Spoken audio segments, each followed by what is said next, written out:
ቢሊዮነርስ አፍሪካ በኢትዮጵያ ውስጥ 10 እጅግ የናጠጡ ሀብታሞች በሚል ርዕስ ዝርዝራቸውን አቅርቧል። መጽሔቱ እንደገለጸው ግብጽ፣ ናይጄሪያ እና ደቡብ አፍሪካ በቢሊዮን የሚቆጠር ሀብት ያላቸው ባለሀብቶችን ማፍራት የቻሉ ቢሆንም ኢትዮጵያ ግን ያላት ቢሊዮነር አንድ ብቻ ነው። እሳቸውም ሼህ መሐመድ አልአሙዲ ናቸው ብሏል። ከእሳቸው በታች ያሉት እንግዲህ ሚሊዮነር ናቸው ማለት ነው። በመጽሔቱ የተካተቱት እነዚህ የኢትዮጵያ 10 ሀብታሞች እነማን ናቸው? ትላልቅ የቢዝነስ ኢምፓየር የገነቡ፣ ለበርካቶች ስራ የፈጠሩ፣ ኢንዱስትሪዎችን የሚመሩና በአገሪቱ የፋይናንስ ዘርፍ ተጽዕኖ መፍጠር የሚችሉ በርካታ ሚሊዮነሮች ኢትዮጵያ ውስጥ እንዳሉ ዘገባው አትቷል። በመጽሔቱ ከ1 እስከ 10 የተካተቱት ቅደም ተከተላቸው እንደሚከተለው ተቀምጧል። በ10ኛ ደረጃ የተቀመጡት አቶ ግርማ ዋቄ ናቸው። የቀድሞ የኢትዮጵያ አየር መንገድ ስራ አስፈጻሚ፣ የተሰማሩባቸው የቢዝነስ ዘርፎች አቪዬሽን፣ ሎጂስቲክ እና ኢንቨስትመንቶች ናቸው። ግርማ ዋቄ የኢትዮጵያ አየር መንገድን ከአፍሪካ ግንባር ቀደም አየር መንገዶች በማሸጋገር የተከበሩ የአቪዬሽን ስራ አስፈጻሚ ናቸው ሲል መጽሔቱ ገልጿቸዋል። ከ2004 እስከ 2011 የኢትዮጵያ አየር መንገድ ዋና ስራ አስፈጻሚ በመሆን አየር መንገዱን መርተዋል። ገቢርና ዓለም አቀፍ ተደራሽነትንም ጨምሯል ሲል መጽሔቱ አድንቋቸዋል። ኋላ ላይም በሩዋንዳ አየር ሊቀመንበር በመሆን በ2022 ወደ ኢትዮጵያ አየር መንገድ እንደገና የቦርድ ሰብሳቢ ሆነው በመመለስ በ2023 ከአቪዬሽን ባለፈ በመላው አፍሪካ በሎጂስቲክስ እና በኢንቨስትመንት ፕሮጀክቶች ላይ መስራታቸውን መጽሔቱ ጽፏል። የእሳቸው ተጽዕኖ የኢትዮጵያን የአቪዬሽን ኢንዱስትሪና የኢኮኖሚ ሁኔታን በመቅረጽም ቀጥሏል ብሏቸዋል። ቢሊዮነርስ አፍሪካ 9ኛ ደረጃ ላይ የተቀመጠው ኃይሌ ገብረስላሴ ነው። የተሰማራባቸው የቢዝነስ ዘርፎች መስተንግዶ ማለትም ሆስፒታሊቲ፣ አውቶሞቲቭ፣ ግብርናና ሪል ስቴት ነው። የኢትዮጵያ ታዋቂው የረዥም ርቀት ሯጭ ኃይሌ ገብረስላሴ በተሳካ ሁኔታ ወደ ንግድ ስራ ተሸጋግሯል ብሎታል ቢሊዮነርስ አፍሪካ። በዚህም 9ኛ ደረጃ ላይ አስቀምጦታል። ከኢትዮጵያ የናጠጡ ሀብታሞች መካከል 9ኛው በማድረግ ኃይሌ ሪዞርት በኢትዮጵያ በፍጥነት እያደገ ያለ የቅንጦት ያህል ሰንሰለት መስራች ነው ብሎታል። ከሆንዳ ጋር በመተባበር በማራቶን ሞተርስ ኢንጂነሪንግ አማካኝነት የኤሌክትሪክ መኪኖችን ጨምሮ የተሽከርካሪዎች መገጣጠምና ስርጭትንም እንደሚቆጠር ገልጿል። የኃይሌ ገብረስላሴ ኢንቨስትመንቶች 1500 ሄክታር መሬት፣ የቡና ተክል፣ የሪል ስቴት ልማት፣ የአካል ብቃት ማዕከላትና ሲኒማ ቤቶችን ያጠቃልላል ያለው መጽሔቱ ከንግድ ባሻገር ትምህርትና አትሌቲክስን የሚደግፍ በተለይም በታላቁ የኢትዮጵያ ሩጫ የአፍሪካ ትልቁ የጎዳና ላይ ሩጫ ቀጥተኛ በጎ አድራጊ ሆኖ ቆይቷል ሲልም ዘርዝሯል። በ8ኛ ደረጃ ላይ የተቀመጡት አቶ ብዙአየሁ ቢዝኑ ናቸው። መጽሔቱ እንዳለው አቶ ብዙአየሁ የተሰማሩበት የንግድ ዘርፎች ግብርናና ሪል ስቴት፣ ማዕድንና ማምረቻ ናቸው። ብዙአየሁ ቢዝኑ ታዋቂ ኢትዮጵያዊ ስራ ፈጣሪና የኢስት አፍሪካ ሆልዲንግ መስራች ሲሆኑ በአገሪቱ ትልቁ የኢንዱስትሪ ባለሀብቶች መካከል አንዱ ናቸው ብሏቸዋል መጽሔቱ። በእሳቸው አመራር የኢስት አፍሪካ ሆልዲንግ ወደ ተለያዩ ዘርፎች በማስፋፋት የምርት አግሮ ፕሮሴሲንግ፣ ህትመትና ማሸግ፣ ትራንስፖርት፣ ሪል ስቴት፣ ሲሚንቶ ማምረቻና የድንጋይ ከሰል ማውጣትን ጨምሮ በተለያዩ ስራዎች መሰማራታቸውን መጽሔቱ ጽፏል። የእሳቸው የንግድ ኢምፓየር እንደ ናሽናል ሲሚንቶ፣ የኢስት አፍሪካ አግሮ ቢዝነስ፣ የኢስት አፍሪካን ታይገር ብራንድ በኢትዮጵያ የመጀመሪያ የሆነው የግል ኢንዱስትሪ ፓርክ መስርተው በአገሪቱ የኢንዱስትሪ እድገት አስመዝግቧል ሲልም ጽፎላቸዋል።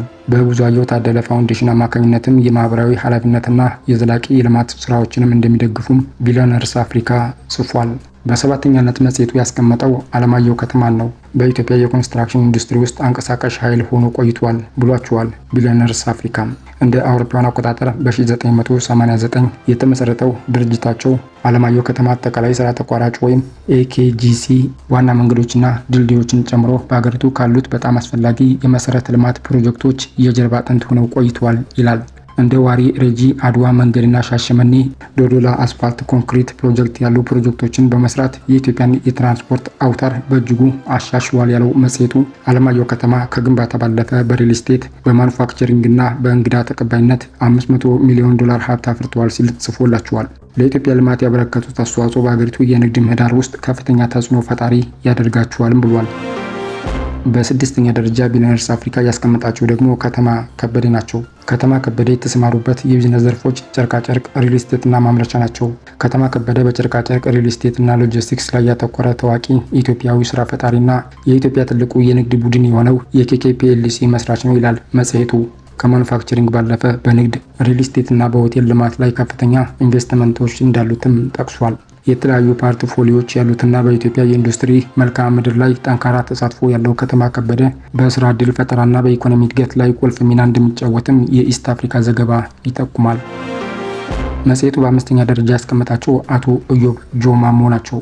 ኢዮብ ጆማሞ የተሰማራባቸው ዘርፎችም ፔትሮሊየም፣ ሪል ስቴት እና የስፖርት ኢንቨስትመንት መሆናቸውን ጠቅሷል። አቶ በዋሽንግተን ዲሲና ኒውዮርክ ከተሞች ውስጥ በርካታ የነዳጅ ማደያዎች እንዳላቸውና ኢዮብ በፔትሮሊየምና በሪል ስቴት የኃይል ማመንጫ ቢዝነስ ገንብቷል። የካፒቶል ፔትሮሊየም ግሩፕ ዋና ስራ አስፈጻሚ እንደመሆናቸው መጠን በዋሽንግተን ዲሲ እና በኒውዮርክ ሲቲ ከፍተኛ የነዳጅ ማደያዎችን እንደሚቆጣጠሩና ኩባንያው በአንድ ወቅት $800 ሚሊዮን ይገመት እንደነበር ጽፏል።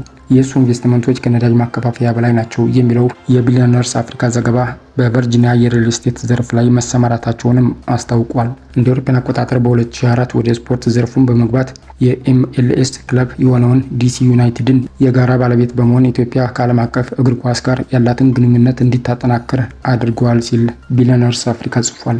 የኢዮብ ተጽዕኖ በኃይል በመሰረተ ልማትና በስፖርቶች ላይ የተዘረጋ ሲሆን ይህም በዓለም አቀፍ የንግድ መድረክ ቁልፍ ሰው ያደርገዋል ብሏል። በአራተኛ ደረጃ መጽሔቱ ያስቀመጠው ደግሞ አቶ ቴዎድሮስ አሸናፊን ነው። ቴዎድሮስ የተሰማሩበት ዘርፍ ኢነርጂ፣ የሸማቾች እቃዎችና ሪል ስቴቶች ናቸው።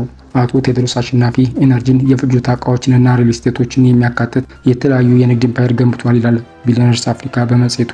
በጂጂጋ ተፋሰስ ከፍተኛ እንቅስቃሴ ያለው የኢትዮጵያ የመጀመሪያው አገር በቀል የነዳጅ ጋዝ ፍለጋ ኩባንያ የሳውዝ ዌስት ኢነርጂ መስራችና ሊቀመንበር ናቸው።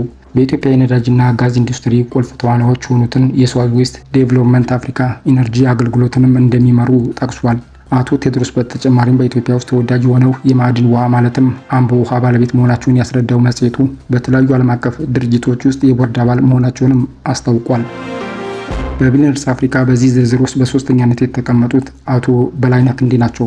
$1,000 በሚያንስ ካፒታል ቅቤና ማር በመሸጥ ስራ የጀመሩት አቶ በላይነህ ክንዴ በአሁኑ ወቅት በበላይነህ ክንዴ ግሩፕ በአጭሩ በኬጂ የተሰኘ ግዙፍ ተቋም መመስረት መቻላቸውን ያስረዳው ዘገባው ድርጅታቸው ባለፉት 17 ዓመታት ወደ $600 ሚሊዮን ገቢ ማስገኘቱን ጠቅሷል። በኬጂ ባለፉት 17 ዓመታት ከ$600 ሚሊዮን በላይ ገቢ በማስገኘት ከኢትዮጵያ ከፍተኛ የግብርና ምርት ላኪዎች አንዱ መሆኑን የገለጸው መጽሔቱ ከኢትዮጵያ የሰሊጥ ላኪዎች መካከል አንዱ መሆናቸውን ጠቅሷል። በኬጂ ከግብርና ባሻገር ወደ መጓጓዣ፣ ትራንስፖርት፣ የኮንስትራክሽን፣ መስተንግዶና ወይም ሆስፒታሊቲ እንዲሁም ማኑፋክቸሪንግ ማስፋፋታቸውን ጠቅሷል። ከዋና ፕሮጀክቶቹ ውስጥ አንዱ በየቀኑ 1.4 ሚሊዮን ሊትር የምግብ ዘይት የሚያጣራው ፌቢላ ኢንዱስትሪያል ኮምፕሌክስ መሆኑን የጠቀሰው መጽሔቱ የሱ ፈጠራዎች ከ3000 ለሚበልጡ ዜጎች የስራ ዕድል መክፈቱንና ይህም በኢትዮጵያ ኢኮኖሚ ላይ ከፍተኛ ተጽዕኖ እንደሚያሳድር ገልጿል። በመጽሔቱ በሁለተኛነት የተቀመጡት አቶ ሳሙኤል ታፈሰ ናቸው። የሰንሻይን ኢንቨስትመንት ግሩፕ ዋና ስራ አስፈጻሚ የሆኑት አቶ ሳሙኤል በኮንስትራክሽን ዘርፍ ተሰማርተው ከ5000 በላይ መኖሪያ ቤቶችንና የንግድ ህንፃዎችን መገንባታቸውንና በሺህ የሚቆጠሩ ኪሎ ሜትር መንገዶችን መስራታቸውን ቢሊዮነርስ አፍሪካ በዘገባው ጠቅሷል። በአሁኑ ወቅት በአገሪቱ ውስጥ ከሚገኙ አገር በቀል ድርጅቶች ቀዳሚው ሰንሻይን መሆኑን ገልጾ የድርጅታቸው ዓመታዊ ገቢ $100 ሚሊዮን እንደሚበልጥ አስረድቷል። ቢሊዮነርስ አፍሪካ በኢትዮጵያ ውስጥ 10 እጅግ የናጠጡ ሀብታሞች በሚል ርዕስ ዝርዝራቸውን ሲያቀርብ መጽሔቱ እንደገለጸው ግብጽ፣ ናይጄሪያና ደቡብ አፍሪካ የተለያዩ በቢሊዮን የሚቆጠር ሀብት ያላቸው ባለሀብቶችን ማፍራት የቻሉ ቢሆንም ኢትዮጵያ ግን ያላት ቢሊዮነር አንድ ብቻ ነው ብሏል። እሳቸውም ሼህ መሐመድ አላሙዲ ናቸው። ለንባብ በበቃው በዚህ የኢስት አፍሪካ ዝርዝር ውስጥ ሼህ መሐመድ አላሙዲ በቁጥር 1 የተቀመጡ ሲሆን የሀብታቸው መጠን $9.5 ቢሊዮን መሆኑን ገልጿል።